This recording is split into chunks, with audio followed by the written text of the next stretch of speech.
right in as we have the largest group here, but we have certainly some experts, and I'm sure you want to hear what they have to say. I'll introduce myself quickly. I'm Eric Blumenauer. I'm the sales director for Volta Charging. Many of you in the room probably know who we are, but if not, I'll give you just a quick rundown. As we are going through one of the largest macroeconomic shifts of our lifetime, from cars that have combustible engines to EV vehicles, there's a charging infrastructure need across the country, and Volta is trying to play its part and help meet that demand.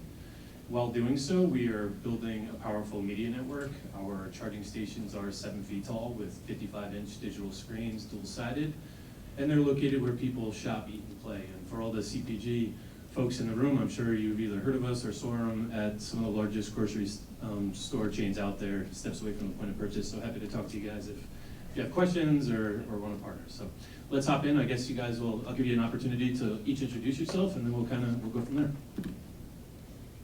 I think I saw one of those at Trader Joe's, right? Yep.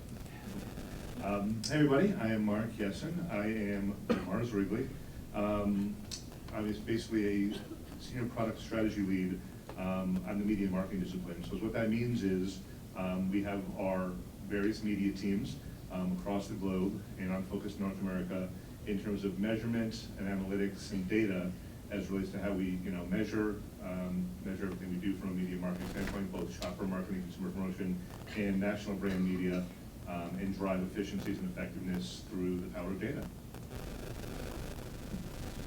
Hi everyone, my name is Brett Richardson, and before I introduce myself, I just want to throw out a big opportunity for the Church Dwight team to turn these microphones into hammers. I think that could be a great idea for future events. Anyway, I'm Brett. I work at Chobani. I oversee our paid media investment as well as our digital ecosystem, so website and email.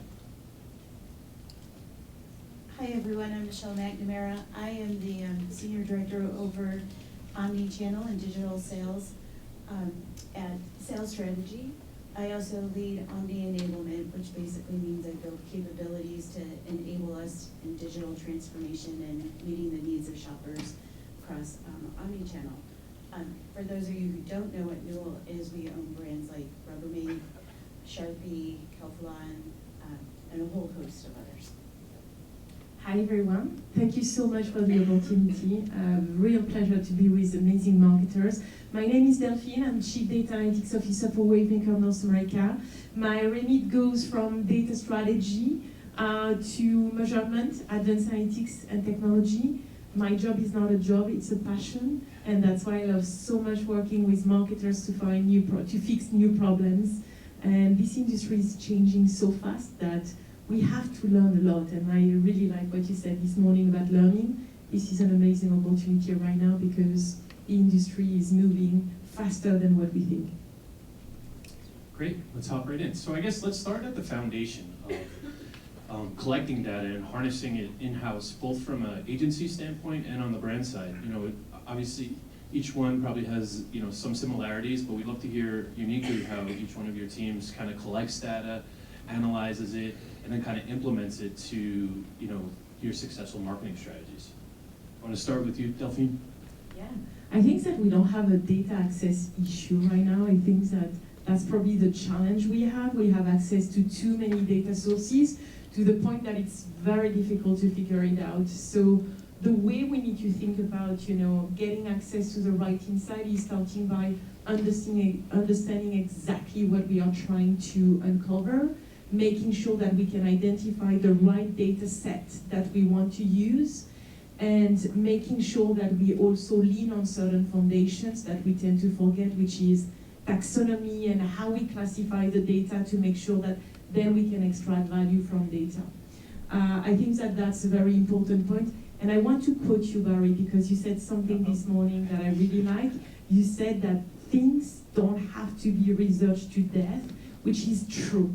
When it comes to data, it's a balancing out between art and science.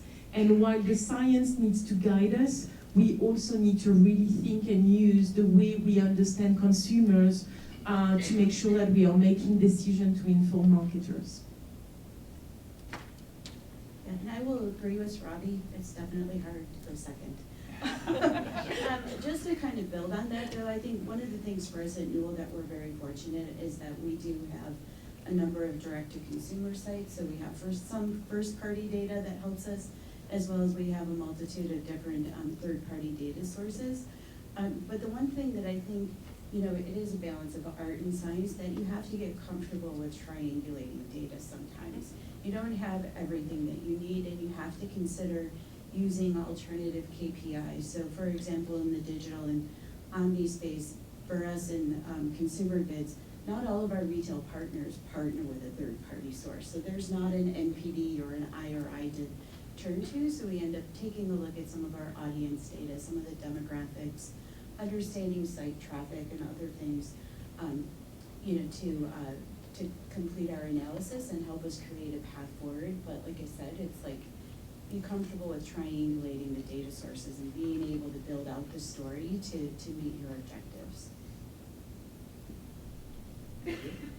I think as a marketer, we really need to think about the appropriate way to harness data through a consumer lens, right? And really making sure that we understand our consumer, how they interact with our brands, our products, and really use that as the core of our data strategy. And that's what we have begun to do at Chobani. We are nowhere near the data-driven organization that I think we would like to be, but we recognize that we really want to understand the consumer first and foremost through syndicated research, first and third-party research, data sources across the CPG landscape, whether that be shopper or brand data, and also support our growing first-party data initiatives as well.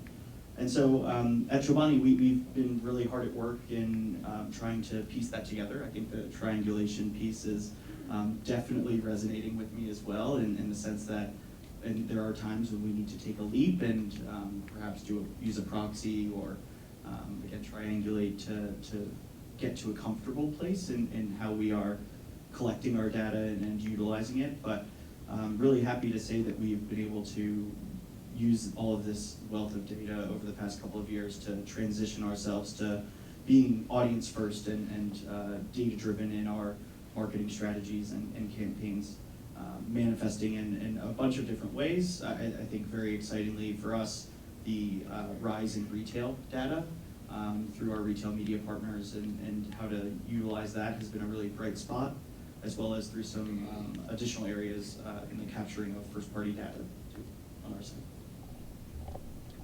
So in a world where data is the new oil, at Mars Wrigley, we've actually gone ahead and built a whole new refinery, and we've actually established a new organization kind of within the organization, and we call it ODDA, and that means One Demand Data and Analytics. And started about a year and a quarter ago, so it's kind of fully functioning, firing on all cylinders. And really, what it is it's as I mentioned, an organization that is solely focused on measurement, data analytics across all aspects and disciplines of the organization, right? So like, whereas I'm the media and marketing lead, it's all elements of measurement, and it's a really interesting proposition, right? Because like Brett's saying, every company's saying, oh, we're not quite there yet, or we don't, we're not fully mature in our data ingestion process. That's what this goal is. Not that we are either, but at least we built a framework to be able to get there and to manifest that quicker. So interestingly enough, I mean, as we look at it, it's the intersection of all the different data sources that I think where the power really kind of comes out. And it's not, it's obviously, it's a constant work in progress. We talk about the speed of change, the rapid speed of acceleration. Retail media is huge, website analytics are huge, but it's a culmination of all the disparate data sources to have one unified kind of business insights, right? It's basically all about driving insights for the business to help our media marketing and our activation teams and our agency actually make smarter, more intelligent investment decisions. That's great. Actually, I'll maybe stick with you for a second. And as you're identifying and looking at all these results, and obviously making sure you're hitting your core target audience, how do you make sure that you are still covering off on some other audience segments, whether it's diverse or not as well represented across the board, and how do you make sure you're still connecting with those individuals as well? Yeah, absolutely. I mean, interestingly enough, it hasn't been much more than a year that, you know, like the extent of Mars or the Mars Confections targeting was anyone with a mouth or anyone with a mouth in a stomach. And that's literally, you know, it was just let's reach everybody because everyone's our consumer. And that's obviously not what we're doing anymore. And, you know, building a lot of really intelligent cohort targeting and just smart segmentation to build and reach and test and learn who are those right targets. You know, for our foodie confections brands, Starburst and Skittles, it tends to be a much more younger target, right? Like, you know, that teen, kind of 13 to 17, where maybe Dove is quite a bit older and a little more mature. But the question on diversity and inclusion, and I don't have the stat, but I know Brett prepped on terms of like the percentage of spend allocation towards it, but it's clearly something that, you know, is a priority, right? And just in terms of making sure that we have full representation, you know, in just from a true like diversity standpoint across our segments. That's great, and I'm sure everyone would like to hear, I know this is a very important topic, how you guys feel as well. Yeah, thanks for the alley-oop setup. So I think we're in a current marketing and media landscape or climate of diverse and multicultural audiences are very undervalued as we look at our different consumer sets across Chobani and all CPG and marketers. The number that was shared from the Alliance of Inclusive and Multicultural Marketing, the AIMM, shared in a study recently that in 2022, 1.8% of media was allocated to diverse and inclusive audience segments and media properties, which is a drop in the bucket.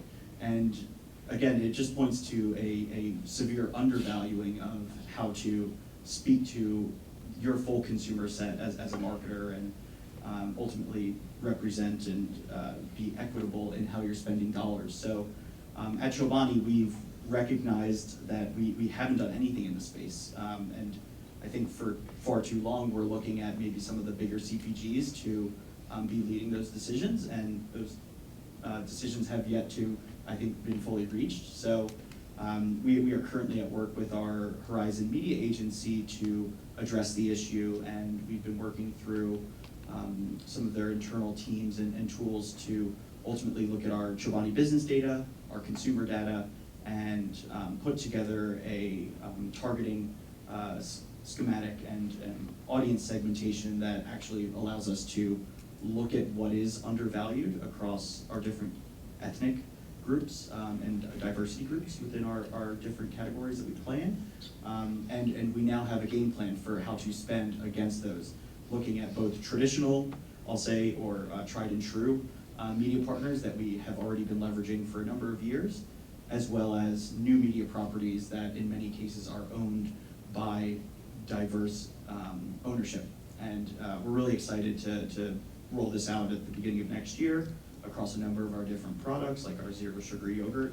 And yeah, we see this as really the first step of probably 5 or 10 for us to get to a more equitable place. And yeah, that would be my call to action for all of you guys, is to really look at how you guys are spending and how you guys are segmenting your audiences to make sure that it is a truly equitable and equal appropriation of dollars spent. Great, thanks. Do you ladies want to weigh in as well? I can. If you Go want ahead. to. No, sure. No, Okay. go ahead. I'm going to be a little bit provocative because I don't necessarily think about inclusion through the lens of audience strategy. I think that there are so many things that we can do. It starts with the way we are thinking about the context. And I think that we have many properties, media properties, where we can address minorities the right way. I think that it's very important. The other things that we need to keep in mind is sometimes using ethnicity data is a little bit sensitive. So we have to be careful. That's my data hat that is speaking now. And the way we are usually creating insight to better understand minorities is by using specific techniques where we can take insight coming from different data sources and project against the entire population by using census data, which means that we can really have a better understanding at scale about all the ethnicities, all the populations. And it's also using sometimes geography as a way to engage with specific audiences, which means that we go way beyond just a simple audience strategy that everybody wants to have in place because we think that it's quite sensitive to go after specific ethnicities. The last point I would say, it doesn't stop when we have identified where we need to go. It's also about the messaging. We need to make sure that we have the right messaging strategy because we cannot engage the same way. One of the best examples is the work I did in the pharma space for one of our clients where when you try to sell a drug, you're not going to use the same message across the different ethnicities because they are not receptive to the treatment the same way. So that's why you also need to really start thinking about creative. It's a very big balancing act between planning, geography, context, messaging. Everything needs to be taken into account versus just the audience strategy to go after specific ethnicity. So I would just, is it on? There we go. I would just build on that, like, while diversity is definitely a huge initiative for us at Newell, you said something that resonated back when I was at Procter & Gamble. I spent a number of years working on the Crest multicultural business. And one of the things that we learned, and I think is so true to that messaging, is that your ethnicities don't necessarily define things the same way that your general market does. So we were trying to figure out why we were losing share hand over fist to Colgate at that point in time. And really what we didn't understand was what the role oral care was playing in this consumer's life. So we had to figure out what the category role was, let alone how our brand fit into it.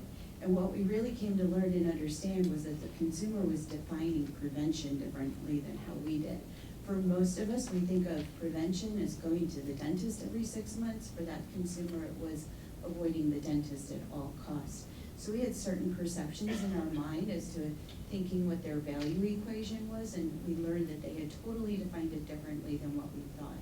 So it really, even before you get to the audience segmentation and determining who you're going after, it's really understanding that consumer and what their journey is first.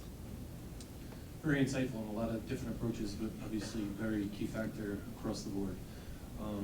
Kind of jumping over to, as you have all this data and you're analyzing it and kind of strategically thinking about your next marketing initiatives and what to implement and what to execute, how do you measure new partners or new vendors, and how do you kind of bring that together and combine the two to make sure that you are trying new things and analyzing it properly and being able to still, kind of match it with the data that you currently have in-house?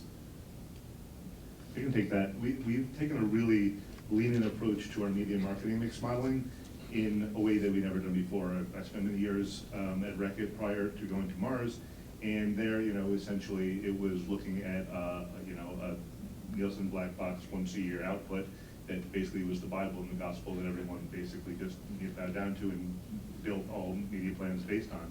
Now, a big part of my role is working with, we're basically in-housing that solution and in-housing it and working with various modeling partners to actually get to an ideal solution in terms of like how we're actually applying the media and marketing mix.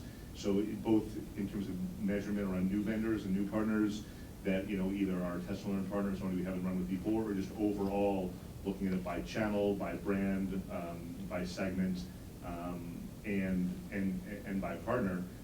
We're really building a really intelligent process around that, and it's already starting to manifest itself. I mean, the process has probably been underway for call it two and a half years at this point. It's transformative. It's been transformative in terms of how we ingest data, how we measure, and how we report back. And it's also transformed the agency-client relationship as well. So all for the positive. Yeah, Chobani, like Mark just said, we have a reliance, maybe an over-reliance on MMM as a way to evaluate individual vendors and partners that we work with in the media space. I think we also want to do our best to always be connecting a dollar spent to our commercial goals. So for us, whether it be awareness, brand lift from a brand tracker that we're utilizing, household penetration, repeat, loyalty metrics, we're ultimately trying to connect a dollar spent to what's truly driving the business in an incremental manner. From a softer level, we like to use sales lift studies, brand lift studies with an individual partner to kind of get that more quick, usually response back in how our dollars are performing. And also look at, again, like longer term solutions like MTA, et cetera, to kind of pad there. But I think there is opportunity in the measurement space for evolution, and definitely a ripe space to get more immediacy and get that direct feedback. I'm probably gonna take more of a sales approach here than, but when you say partnership, to me, you can just go in so many different directions. And the one thing that I would just encourage you all is that you can't always go it alone. And so if you're really keeping the consumer at the forefront, you know, sometimes that requires you to look at different partners, whether it be media partners or brand partners and so forth. So one thing that I've always found successful, especially from the sales lens, is, you know, this sounds very foundational, but just looking at your market basket data to figure out what it is that you should do. So at one point I was tasked by a retail partner on coming up with a category solution, and the arsenal of brands at my disposal at that time couldn't possibly deliver a category solution. So, you know, from looking at the market basket data, I was able to go out and figure out that there were certain brands that were always in the same basket, and they weren't competitive to me, so I forged a partnership with them and came up with solutions that won. And the thing that's important about that is that as foundational as that is, I've iterated on it so many times in my career. I did it when I was at Reckitt, working on Lysol and partnering with Kimberly-Clark. I did it when I was at Chobani and partnering with Kellogg's. And now that I'm at Newell, we're doing it, coming back again with Reckitt on Rubbermaid and Finish. So, you know, don't always think that you have to go with the media solution or the retail solution on your own, and consider partnership beyond your four walls. When it comes to measurement, it starts by having clarity about what you're trying to achieve and making sure that you have a good measurement framework that combines what we call leading indicator and lagging indicators. I think that we have an opportunity. I mentioned at the very beginning that the industry is massively disrupted right now. We see more and more fragmentation, which means that understanding consumer journeys, understanding exactly where the action will come from is more difficult because we have lots of different ecosystems. This is the moment where we can leverage technologies like Clean Room. We do lots of work in Clean Room to really understand attribution in platform, to understand path to conversion. We can use AI and machine learning as, you know, more than what we think. One of the best examples is the way we have decided to reinvent MMM within the Group M family. We have a solution called Fast MMM, where we are bringing signals on a monthly basis, which means that I can have an output for MMM on a monthly basis. It's one, cheaper and it's faster. And we all know that while MMM is great, it's slow and it's expensive. So I think that it's, you know, we need to start evolving the way we are measuring with technology, data science, different signals we didn't use before, and partner. And Marcy, you made a very good point when you talk about what you do. You talk about test and learn. Test and learn is not optional anymore. We need to have a test and learn agenda. We need to take control risk, but it's important because everything is changing so fast that if you miss the opportunity to test, you will continue to do the same, and it's going to be more and more difficult just because the industry is changing and just because you need to deal with the new form of walled garden like retail media network. They're a great partner, but they're not sharing everything. So you really need to find options and navigate. And last but not least, you have to accept to be uncomfortable, because it's going to be uncomfortable and it's going to be more fragmented, more model. But maybe, you know, leaning on solutions that give you model output is not a bad thing. Are we sure that what we had until now was very precise and accurate? That's why I think that it's exciting what's ahead. But we need to embrace changes. That's great, yeah, and I think at least from my perspective, people seem to be more open-minded as there's so many more different types of, you know, marketing opportunities out there, and you have to look at them in a new way. And I think people are starting to, you know, open the door to new ideas and evaluating them properly and looking at things differently. So that's great. Circling back to kind of what you had mentioned earlier, Delphine, about how you cannot let the data always block, you know, potentially a creative idea, but then other times you can take the data and do something really new and unique. And Brett had mentioned at the last Brand Innovators that they were kind of, due to some of their data that they had learned and wanted to have a better relationship with the direct consumer and how they were launching a new website. And I just would ask Brett potentially if you could kind of share how you guys came up with that. Now, since it's launched, how's it going? And if whatever you can share would be great. Yeah, absolutely. Happy to share a little bit more information about our web transformation, if you will. So, Chobani, we live and breathe through our brick and mortar retailers, and over the past couple of years have seen an explosive growth in e-commerce. Surprise.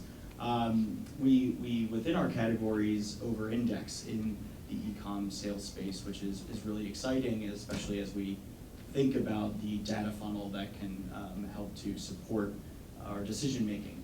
And over the past couple of years, we've looked at ways to build up and develop our first-party data as well, and recognize that our website was truly a central hub for us, not just for brand storytelling, but also to give consumers information about our products and spur that discovery and ultimate, hopefully, intent. So we started this journey about a year ago and have rolled out a new website that has the ability to click directly to our third-party partners, retailer partners for e-commerce purchase. And in this process, we've been able to develop a few different new data sources that we can plug into other marketing areas such as email, paid media, etc. And yeah, it rolled out on May 9th. Go to Chobani.com. On the break, of course, not while other people are speaking. Take a look. Maybe purchase, a couple $100s of product. That'd be great for me. But yeah, what we've seen is not only are we able to just add another way to help our consumers in finding products and purchasing them, but we're also getting a lot more feedback in their purchase journey and collecting data points along the way. That's great. Thanks for sharing. Do we have time for a few questions from the group? Mark, you have one comment and then one question. How's that? Perfect. I was just going to make one, just a comment on the foothills of what Brett was saying, because when you think about like the new normal that really began for us in 2020, and now this is just the trajectory we're on. Same thing, in our world in terms of just massive adoption of e-commerce and direct to consumer. One of the things that I think interestingly just want to talk about is for M&Ms, which has really been the hub of our first-party data, like all, Snickers, some of the other brands, very little first-party data, but M&Ms remains the one brand within the portfolio, probably among the largest, that is kind of has footholds into every other brand in the confections category. So through the M&Ms retail store footprint, through obviously a robust, quite kind of web experience, a lot of different interactive elements, kind of along the lines we were talking about, Brett. We've just found it, being like really an accelerant to creativity around first-party data, acquisition, capture, and really, how we actually speak to our consumer at the end of the day. So. Great, thank you. Does anyone have any questions for the group? Thank you to the panel. Excellent share-outs. I want to ask Brett the question around your overdevelopment on e-commerce. Do you ever use e-commerce as a means of sparking innovation ideas, gaining consumer sentiment on top new flavors they'd like to see? Any thoughts on that? Yeah, we definitely, great question, and thank you for the kind comments to our panel. But we definitely look at the e-commerce space as a way to inform product decision making and evolution. I think there's definitely opportunity to, again, pivot this to be more consumer facing and how we collect feedback from our beloved fans. And yeah, I think in short, we're utilizing e-commerce reviews and ratings, purchase behavior to develop and new offerings to our consumers. So multi-packs, e-com packs, specific to certain retailers even in some cases, all to respond to things like price sensitivity and the need for consumers to be looking at value across their purchase funnel and journey. So yes. I'm going to make an executive decision. There were a lot of questions here. I want to give at least one more person a chance. If you guys are okay with it cutting into your break, from 20 minutes to 15 minutes. Is that good? Cool. All right. Oh, sir. Yeah, so. Here.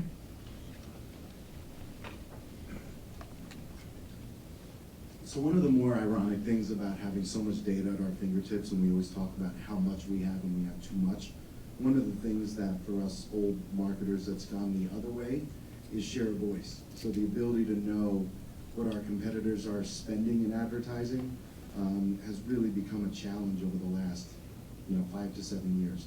How are you all working around that?